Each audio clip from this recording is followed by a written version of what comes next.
Hello and welcome, JRPG fans, enthusiasts, level grinders, party healers, battle mages, whatever your title may be. It is the JRPG Report. This is episode 50. My name is James Fisher. Thank you so much for tuning in this week. It's been a super exciting January to the 2019 year, and a small niche title dropped this week. You may have heard of it, may not have. I don't know. It's been 10 years since the last game came out, and so we may talk a little Kingdom Hearts 3 today. I'm not sure. Hopefully you guys are, some of you have gotten to play it so far. As of this recording, it's only been out for 2 days, so even my playtime has been limited at best. But I want to give you my initial impressions and give you an update on how Tales of Vesperia is going. Spoiler, it's still going. It's taking me a little bit longer than I would have preferred, but that is life. I've got a bunch of news and notes to get to. Nothing really that we didn't already know about, but just a few things to talk about. I want to talk about my experience at the Distant Worlds concert. Shared some images on the Facebook page. Hope you guys check those out. There is no recording of any sorts during it, but I will just tell you that it was amazing. But first and foremost, let's talk some Kingdom Hearts 3. As of last night, I'm about 6 hours into it. And in a word, it's awesome. There's no doubt about it. They have really used the Unreal Engine to its peak, and I was trying to think of like anything negative I could say about it so far, and I really haven't come up with much. And it's not a huge departure for the series. It's kind of just building on the strengths and then adding some cool new features. It's very over the top. Very rarely are you just on the ground, swinging the Keyblade around. It is, you're in the air a lot. There's tons of special moves. They really, having been to Disney the past, within the past year, it's been really cool to see a bunch of the rides make it into the game, and really breaks up any monotony to the combat. You're going to see some of the same things over and over, but I guess that's better than just grinding away and doing the same old. So a lot of Disney rides haven't gotten any of the summons yet, so I'm looking forward to some of those. But so far, I've only been in the worlds that have been announced. The first world you go to is Olympia. And so once you got done with that, you got to, of course, get in the gummy ship. And I hadn't, dived into it too much. So I was assuming the gummy ship was like it was before. You're kind of just going along the rails, shooter section until you get to the next world. That's not the case. This is a free-to-explore 3D space flight simulation type of deal. It made me think of kind of like the Ratchet and Clanks, where it's not, nothing too difficult, very fun, but there is some exploration to do. There's enemy boss fights that kind of reminds you of a Galaga or Space Invaders, just tons of people on the screen to blow up. There's treasure spheres to unlock, crystals to find to get you more powerful gummy ship parts. But yeah, you are free to go pretty much wherever you want to go. So, and I've been talking with my brother as he's been playing too, and something kind of interesting, he ended up going to the Tangled world second. And I'm not even sure if that was an option for me. When I looked at it, after Olympia, I didn't really see anything. And so I just kind of started flying, and the first thing I came upon was actually the Twilight Town. And it is back, and it's really cool looking. But I won't give away too much of that. We knew it was coming back, but after that, I had two options, and I think I was at level 10, and the two options were either battle level 12 or 14, so of course I opted to go for the 12, and that was actually the Toy Story land, which they call Toy Bin.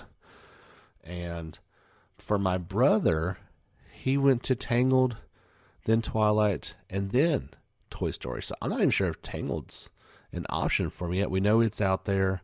We know from the previews Frozen's out there. We know there's My Hero 6 is out there. We know Pirates is out there.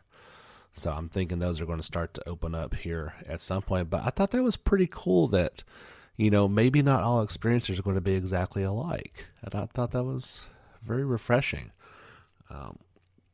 Getting to the combat a little bit more, you start off and it's typical JRPG sequel to where, you've lost all your powers. You've got a small set of abilities when you start off, but you're back to your regular old Keyblade. And funny story is having playing Tales and having all those abilities and skills, I immediately went into the abilities and just kind of assumed that I'd have to turn them all on. Well, what I actually did was I turned all my abilities off for the entire party. And we get to the next fight and we struggle. I mean, it was a real struggle just against some regular old enemies. I'm like, man, what is going on here? This isn't right. I mean, Donald wasn't casting spells. Goofy was just kind of standing around. I was getting my tail kicked. And, I turned everybody's abilities off. So, realizing my blunder, went back and quickly fixed that issue. And it's been pretty, I don't want to say easy since then. But I don't think that, I don't think it's supposed to be terribly challenging. There is a hard mode that you can select right off the bat if you're hardcore like that, but I just chose normal. And for the most part, it's been fun. And I think that's what it's supposed to be. It's supposed to be fun. It's supposed to be where most people can play it, look really cool while you're playing it, and go from there. So, the combats, you can get really crazy with it. You get your additional Keyblades, from each world. They have the different looks, once you get to Toy Story. You don't look different in Olympia. But I will kind of leave the rest up to you guys to explore, and I'll have some more updates on it in the coming weeks, I'm sure. But looks like it's going to be a pretty fun game. There's a lot of little stuff to collect, treasure chests all over the place. You do take, you look for the little Mickey ears symbol.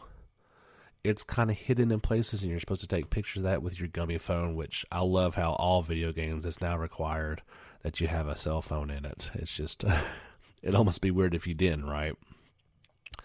But, yeah, so those actually get you some pretty cool items. So, if you pay attention, either Donald or Goofy will kind of say something if they see one nearby. So if you hear them say something about, what do they call it?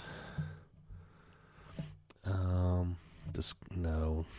forget what they call it for. But if they say something relating to, there's the king's ears, or I know that. Mark anywhere, something to that effect. There's something nearby, and they said it one last night in the toy bin, and I looked everywhere. I didn't see it, so I'm not sure what Goofy was talking about in that point. But the pictures are really fun. You can take selfies. At one point, I had Buzz and Woody, and I was trying to find the mark, and they both kind of walked over in front of the camera, and they're like, "Oh." Buzz was like, "Make sure you get my good side."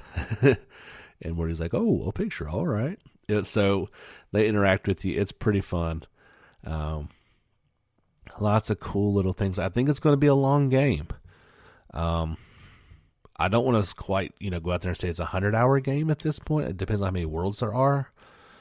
But each world's going to take 2 to 3 hours at least just to run through it, not to, if you don't want to grind and find everything. So, and you'll have to go back. I actually found a mark in Olympia before I got my phone, so I know I'm going to go back and do that at least. But yeah, if you guys were on the fence at all and kind of like, well, I'd like to see. Of course, if you want to see a review for it, they're everywhere. That kind of kills me. The game's not even out yet. I think IGN had a review 5 days before it came out, and yeah, we know the game went gold 2 months ago, so those copies have been out there. But I saw a couple of YouTube people like with reviews 2 days, the day of coming out. I'm like, man, it must be nice to have this game. And what, I mean, it'd be like if I gave you a review after playing it for 6 hours. How long could they have possibly had this game to give it a proper review? They didn't play the whole thing. And in my mind, it's like watching half of a movie and and walking out and getting a review for it. And yeah, I'm sure some of these people played it all, and that's fine, but I don't know. It just seems kind of weird to give reviews before something's even in the hands of the public. And yeah, you can do it without spoilers, but we'll see. But yeah, go out there and grab it if you guys are thinking about it. It's a lot of fun, that's for sure. Unfortunately, it came out, and Tales was, I guess I'm about 43 hours into it. And it's one, I hate these situations, I really do, and it doesn't happen very often. But, and I'm loving the game, don't get me wrong, but it's kind of like, I didn't feel like I had to do an obligation to you guys at all, but I felt like I should, and I wanted to play Kingdom Hearts, I really did. And it's not like I'm not going to play Tales in my downtime. Obviously on the Switch, I can play it anytime I want to. At night or on the road, stuff like that. But it kind of, it had to be put down for a minute. And I thought, well, maybe I can just push through it and try to wrap it up. And no, I think I still got a little ways to go. So I guess my plan is to go ahead and play through Kingdom Hearts, and then I'll pick back up on Tales. But I've been thoroughly impressed with it as well. It's like any of the Tales games, it can get a little repetitive in the battle system. You pretty much end up doing the same things over and over, but it's still fun. I mean, it's super fun. The boss fights are super challenging. I still, when they pop up, it doesn't really matter what level you're at. They're going to give you a good challenge. But I'm really, really impressed with that game, that it kind of it seems like it did everything of that Tales formula. It's done it the best. Faster fighting system than Symphonia, on par with like Abyss. The graphics are amazing. It got the exploration right. It's got the towns, it's got the good dungeons. It's got the skits are done well. You're not sitting there for an hour during a skit where you don't even want to watch them. They're going to be short and sweet and usually pretty funny, so you'll watch those. I really have no complaints about either one. So I'm happy with it. Again, if you're on the fence and maybe, you want to wait on Kingdom Hearts, because, that's going to be a huge game. So the thing is with, usually we don't talk about these with JRPGs much, that, you need to go, most of the cases with the smaller titles, you've got to go buy that new or order it. Or you may not even find that in your local game shop. Games like this and FF15, and I guess to a extent maybe Dragon Quest 11, you're going to find used copies of this game. So you can save some bucks here in a few weeks if you want. Or if you wait a little bit longer, you can save even more. That is your prerogative. Tales, I don't know if that's going to be the case. Anything's possible. We probably won't know real sales numbers for a while, but I would think if you want Tales, you're going to pay pretty close to full price, whereas Kingdom Hearts, if you wait a little while, you can save a few bucks. But yeah, that was kind of my first impressions of them. I hope you guys, if you're playing them, I hope you're enjoying them. But I'll talk about Distant Worlds kind of at the end. Let's go through just a couple quick notes. Wasn't a ton of stuff that happened. Obviously, everything kind of got overshadowed with Kingdom Hearts 3, but that's okay. We had talked about this game a couple times, but Another Eden did come out in the U.S., The Cat Beyond Time and Space, available now, as of this recording, for iOS and Android in North America and Southeast Asia. You can also play it in any of these places: the United States, Canada, Australia, Singapore, South Korea, Taiwan, Hong Kong, and Macau. And I got a short synopsis of it. Let's see. Another Eden stars Aldo and his sister Fiend. After a demon attempts to use Fiend's hidden power to destroy humanity, Aldo escapes to a space-time distortion and ends up 800 years in the future. The game's scenario is, of course, written by Chrono Trigger's Masato Kato, with music from, oh boy, Shinsuke Tsunaya. I'm butchering these names. I'm not going to say that. And main theme composed by Masuda. Now, a release on the Switch is planned for Japan. No release date has been announced as of yet. So if that does well, maybe we see a Switch port over here. I'm not sure. So actually, I encourage you guys to head over to RP Gamer. They have the launch trailer, but they've got 3-part interviews with the scenario and the release producer, the animation background and scenery, and the art direction and character design. Those are really fascinating interviews and very well done. I would highly suggest you head over there and check those out. They've got a how to play and a character video on there as well. Excuse me. So yeah, just head over to RP Gamer and search for Another Eden and check those videos out. I would do you no service trying to describe what those are. Those are kind of one of those things you really got to see them to understand what exactly is going on with those. But again, looks like a really great game that just don't have any time for at the moment. And I do have it downloaded on the phone, but I haven't really got a chance to mess with that yet. We have a physical release date for the title Dragon Mark for Death. It will come out in North America and Europe on March the 26th. It's going to be priced at $29.99. And let's see, that is a side-scrolling RPG for the Switch that already came out on January 31st. That's today. So what is this one for?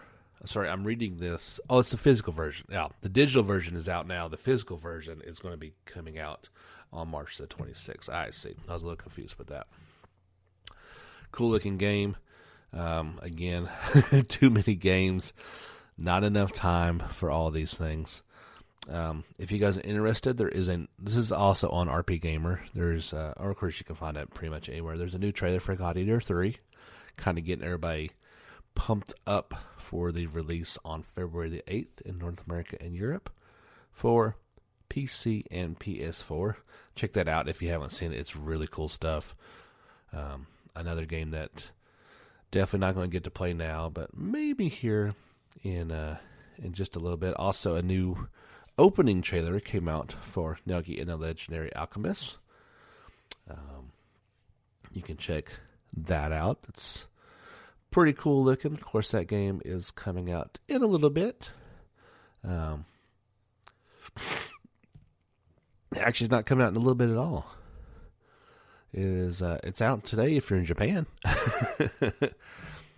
In Japan on PS4, Vita, and Switch today.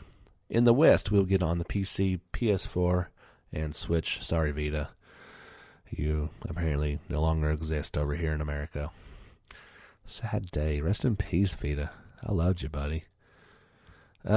Anyway, it'll come out in North America on March the 26th. Europe gets it 3 days later on March the 29th. There was some news about the new Ys 9 title, kind of detailing a little bit more about Adel, and let's see. This was a new interview with Falcon President Kondo, and he wanted to kind of say a little bit more about Ys 9. And let's see. It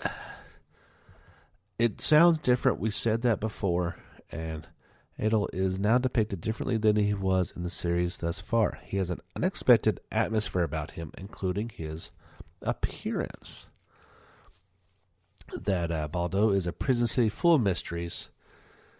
It will portray a drama that only a prison can depict. Remember, it's a giant prison city. So it's an interesting setting. I'm not sure I've really seen anything like that before. Pretty cool stuff. The sense of scale the city offers is the greatest in the series thus far. That you should assume the city is not just a base, but also an action stage built with various elevations and gimmicks. There is a staff-wielding monstrum. He has an air of darkness about him. He partly resembles Dark Fact from Ys 1. So if you've been playing the series for a long time, that's a kind of cool little tidbit. The monstrum wearing a skirt and hat takes the most unexpected actions among the group.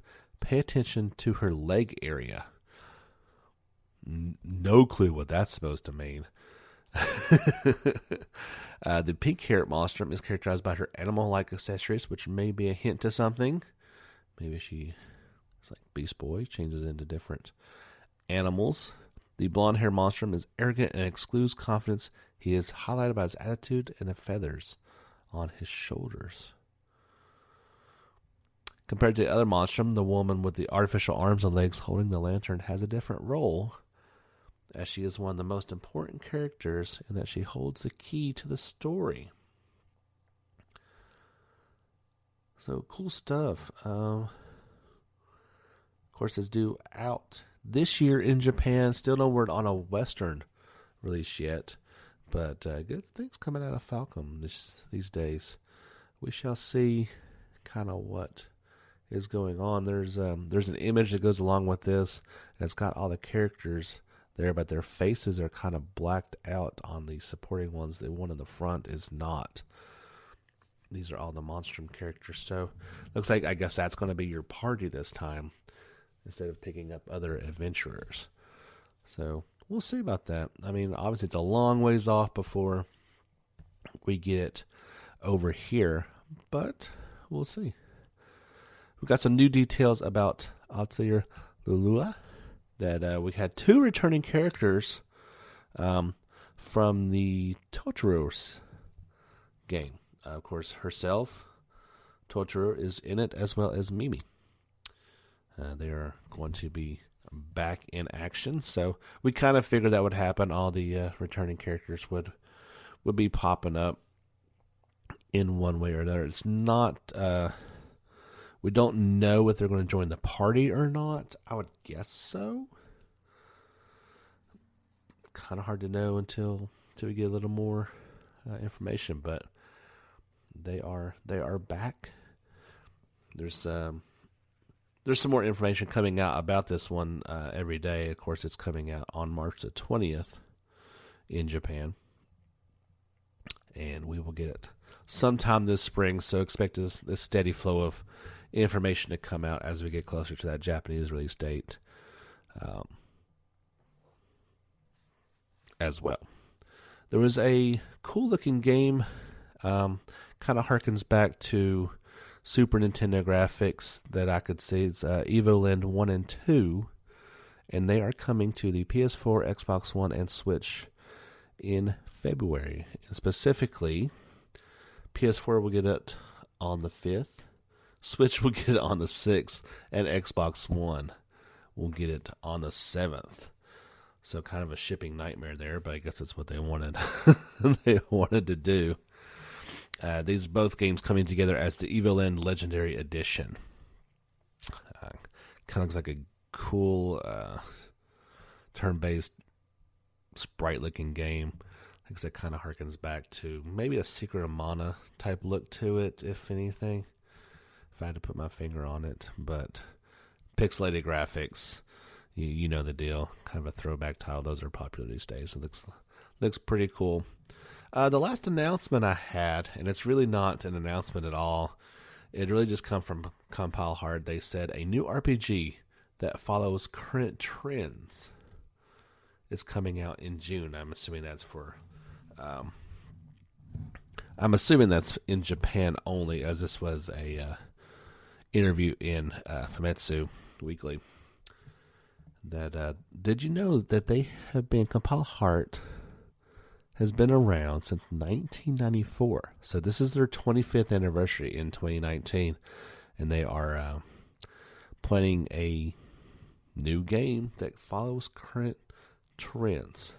Quote, "We're going to make games that will surprise everyone.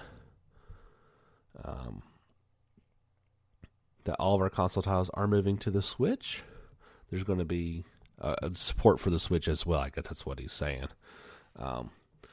So if you're a fan of Compile Hearts and they kind of make the same games over and over again, maybe they're going to a new RPG that follows current trends. I'm not sure what that means. I don't know if anybody knows what that means, but I guess we will find out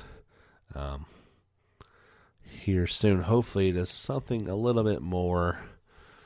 I mean, they've got their audience, they know what they're doing, but maybe a little more polish on the games, I think, would be nice. That's all the news I really could scour the webs and find. Didn't have any questions pop in from the Facebook group. If you guys want to get involved, just head over to JRPG Report on Facebook and leave a message or share a picture. Leave a comment. We've got a pretty cool community over there that likes to engage with each other and share fun stories. Like I said, I posted a couple of pictures the other day, and I try to do things from time to time. I put one on there the other night in Tales when I fired up Flynn's alternate costume in Tales of Vesperia. It was totally from Eternal Sonata. The more I thought about that game, the more I really did enjoy that one. But yeah, I had the composer outfit. He looked really cool. Now, I've been playing with the standard costumes this time around.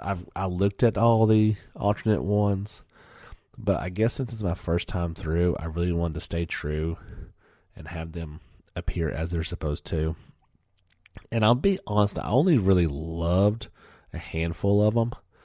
They kind of just felt out of place. I've never been huge on changing the outfits in Tales. And don't ask me why, because there's plenty of games where I like to do that.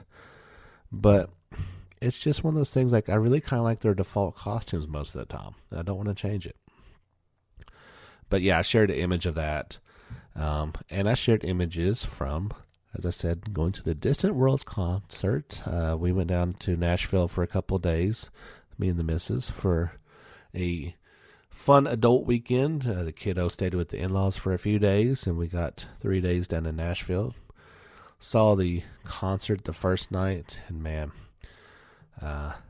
if you ever get a chance, the Nashville Symphony is phenomenal. And director Arnie Roth came down there and led them, and man, they nailed every note from that from the ones they decided to play.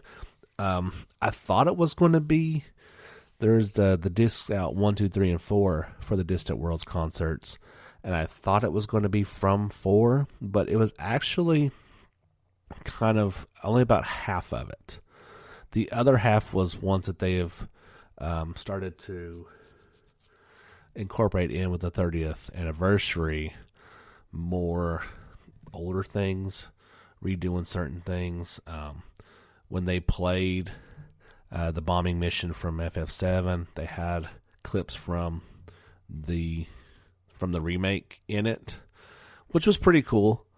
Kind of got everybody excited for it, and even he joked about, please Square Enix, we would love to see this game this year. I'm sitting there thinking like, be nice, be really nice. Don't know if it's going to happen or not, but kind of got everybody excited because I think they let off, if I recall, with that one.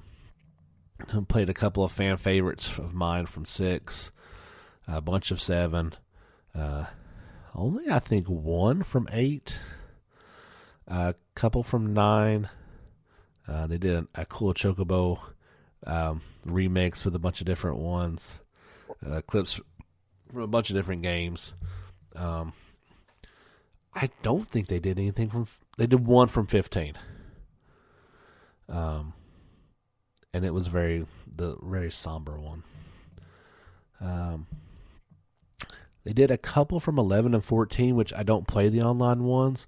And it was odd because not only are those games very different in their nature, but the music felt very different. I thought that was pretty interesting. I guess it fits in with not having as much narrative-driven stuff going on in those titles. But, yeah, they played most of everything I would have wanted to play. A few other ones I would have liked to have heard that weren't in there, but... just a phenomenal experience, not only, I think it was an 84-piece orchestra playing in front of you, but you've got the giant screen with the images from the games, and you, it's so hard to kind of like, do I look at the orchestra? Do I look at the music, at the images, the videos? Just an incredible experience, and I highly recommend anyone, if they get an opportunity, anywhere it's close. I mean, Nashville's 4 hours away from us if you don't hit a bit of traffic. We were more than willing to drive that, but I would plead anyone to do that. And even in general, if you're anywhere close to Nashville and you get a chance to go see their symphony, they are so good. We were looking at their upcoming schedule. They did like a John Williams night, playing all his movies from Raiders of the Lost Ark, Star Wars, all the hits that he's come up with over the years. They were doing a Harry Potter and the Order of the Phoenix night. How cool would that be?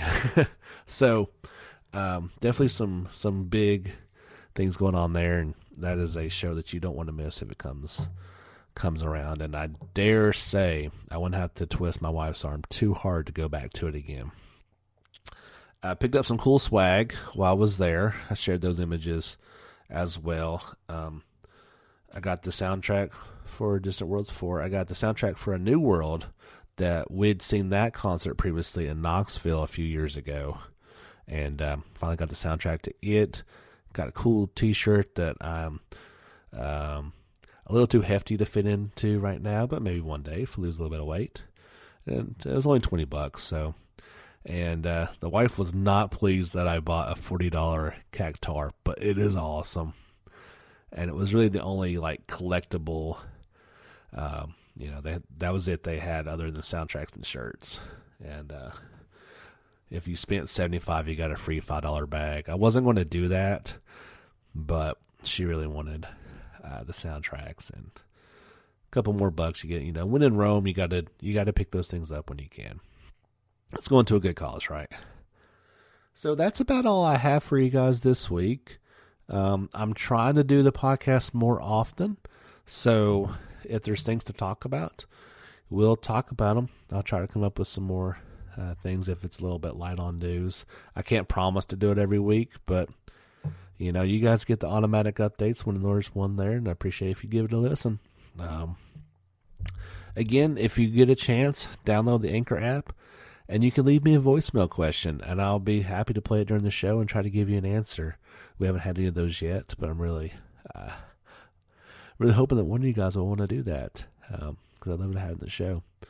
So this is it for episode 50 of the JRPG Report. My name is James Fisher. Thank you so much for tuning in, and we'll see you guys again here real short. Until then, get back out there and level up.